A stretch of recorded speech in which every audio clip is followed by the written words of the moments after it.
আসসালামু আলাইকুম এভরিওয়ান, কি অবস্থা সবার? আইয়ুব সবাই আল্লাহর রহমতে নিশ্চয়ই ভালো আছেন। আজকের গল্পটা আমাদের রেমিটেন্স যোদ্ধা প্রবাসী ভাইদের নিয়ে। তো সম্পূর্ণ ভিডিওটা দেখবেন, আর ভালো লাগলে আপনার বন্ধুদের শেয়ার করবেন। যখন দেশের বাইরে প্রথম প্রথম আসলাম, তখন রবিন নামের এক বাংলাদেশি ভাইয়ের সাথে রুম শেয়ার করে থাকতাম। একদিন রুমে এসে দেখি উনি লাগেজ গুছাচ্ছেন। আমি হেসে বললাম, দেশে যাবেন? তখন দেখি ভাই তো মহা খুশি। রবিন ভাই লাগেজের চেনটা লাগিয়ে হাসি মুখে বলল, ভাই, 8 বছর পর দেশে যাচ্ছি, মনে তো আনন্দ হবেই। ছোট বোনটাকে এতটুকু দেখে এসেছিলাম, আর এখন তারই বিয়ে হয়ে যাচ্ছে। বোনটা যখন আমাকে দেখবে, খুশিতে যে কি করবে এটা ভেবেই আমার চোখে পানি এসে যাচ্ছে। রবিন ভাই হাসি মুখে কথা বলছিল, অথচ আনন্দে ওনার চোখে জল জল করছিল।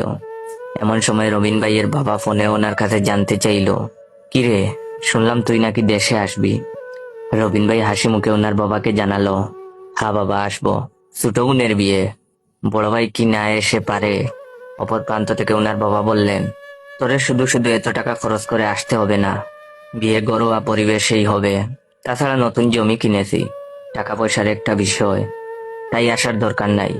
বাবার সাথে কথা বলার শেষে রবিন ভাই যখন ছোট বোনকে জিজ্ঞেস করলো, কিরে, তুইও কি চাস আমি তোর বিয়েতে না আসি?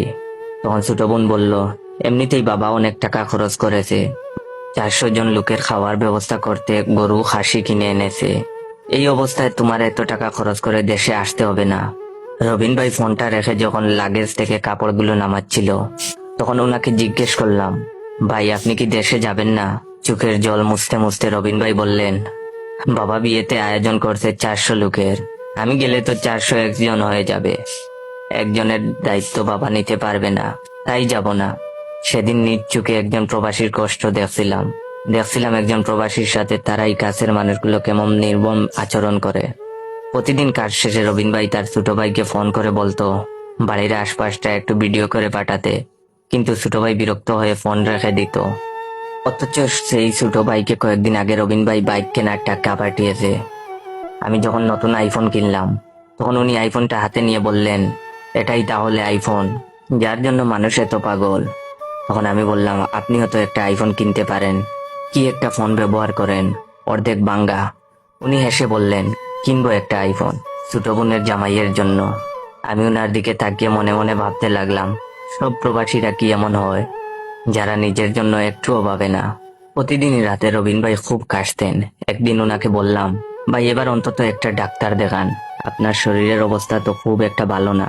উনি কাশতে কাশতে বললেন, এখানে ডাক্তার দেখাতে যত টাকা খরচ হবে, সেই টাকা দিয়ে বাবা নতুন একটা জমি কিনতে পারবে। আমি তখন রেগে বলতাম, তাই বলে নিজের জন্যই কিছুই করবেন না? উনি এসে বলতেন, কয়েকদিন পর ডাক্তার দেখাবো, আসলে ছোট ভাইটা নতুন ব্যবসা করবে, তার জন্য আলাদা টাকা পাঠাতে হবে।